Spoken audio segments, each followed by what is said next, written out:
రాజకీయాలకు అతీతంగా political parties అంటే రాజకీయ నాయకులు, రాజకీయాలు, ప్రభుత్వాలు మారుతాయి. అన్నిటికీ అతీతంగా ఒక తరం భవిష్యత్తు దీంతో ముడిపడి ఉందండి. కంప్లీట్ గా ఒక తరం, ఇంకో విద్యార్థి తరమే ఇప్పుడు వాళ్ళ ఆస్తులన్నీ కూడా గ్రూప్ 1 మీద ఉన్నాయి. అండ్ ఈ బాధ ఏంటంటే కష్టపడి చదివిన విద్యార్థులు, అటు పాస్ అయిన వాళ్ళు, ఇటు తెలుగు మీడియంలో పాస్ కాలేని వాళ్ళు కూడా అందరూ కూడా చాలా కష్టపడి చదివారు.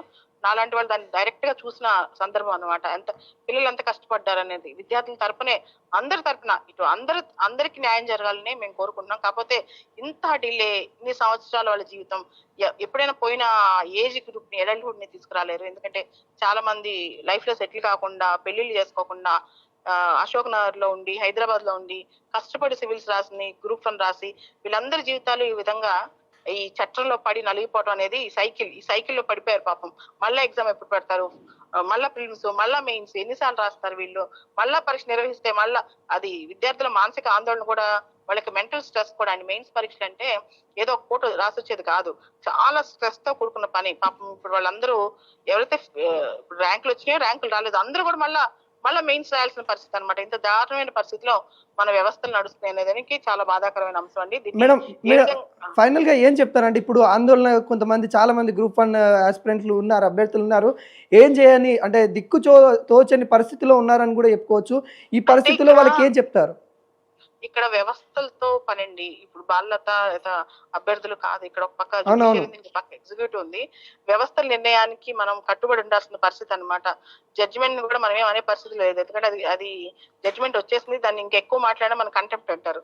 ఆ తర్వాత సుప్రీంకోర్టుకి వెళ్తుంది ఈ కేసు ఖచ్చితంగా. అయితే ఈ సుప్రీంకోర్టులో కూడా, ఎందుకంటే 220 పేజీల రీజన్ ఆర్డర్ ఇచ్చినప్పుడు దానిలో చాలా కారణాలు ఉంటాయి కాబట్టి మనం దాన్ని వేచి చూడాల్సిన పరిస్థితి. దాంతోపాటు విద్యార్థులు అందరూ కూడా, నేను చెప్పేది ఏంటంటే, ఎవరైతే పరీక్షలో ర్యాంకులు వచ్చినాయో, ఎవరైతే మళ్ళీ తెలుగు మీడియం రాసి ర్యాంకులు కోల్పోయారో వీళ్ళందరూ కూడా నేను చెప్పేది ఏంటంటే, కొంత సంయమనం పాటించాలి. నాకు తెలుసు అంత బాధాకరమైన సంఘటనలు ఇవన్నీ కూడా, కానీ కాస్త సంయమనం పాటించి వాళ్ళు వాళ్ళ జీవితం పైన దృష్టి పెట్టాలని కూడా నేను కోరుకుంటున్నానండి. Okay, thank you. Thank you.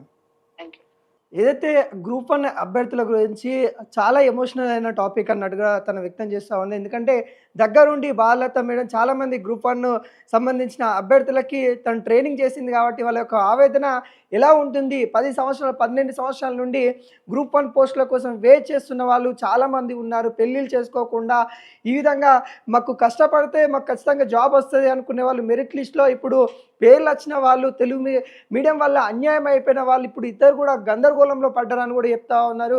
ఈ గవర్నమెంట్ కూడా హైకోర్టు ఇచ్చిన తీర్పుని మరి సుప్రీంకోర్టు కూడా వెళ్ళే అవకాశాలు కూడా కనబడుతున్నాయి అన్నట్టుగా బాలలత మేడం గారు అయితే వ్యక్తం చేస్తూ ఉన్నారు.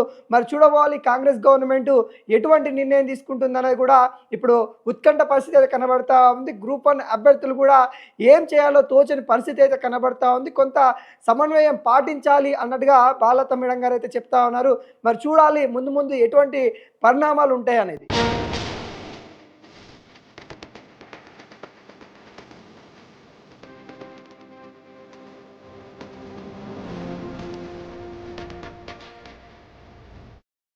తెలంగాణ ప్రభుత్వానికి మరో శాఖ అని చెప్పవచ్చు. ఏదైతే తెలంగాణ ప్రభుత్వం గ్రూప్ 1 మెయిన్స్ ఎగ్జామ్ సంబంధించి హైకోర్టు కీలక నిర్ణయాలు అయితే ఇవ్వడం అయితే జరిగింది.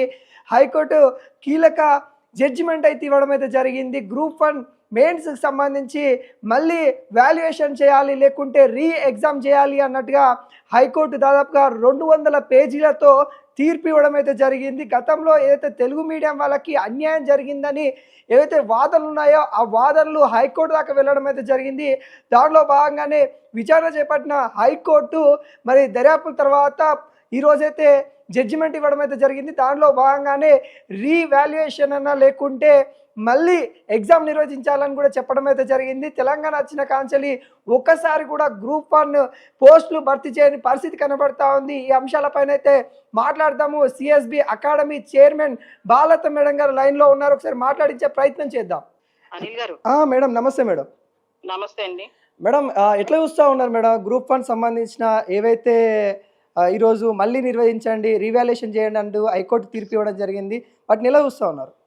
ఇది టీజీపీఎస్సీకి ఒక పెద్ద దెబ్బ అనుకుంటున్నానండి. And TGPSC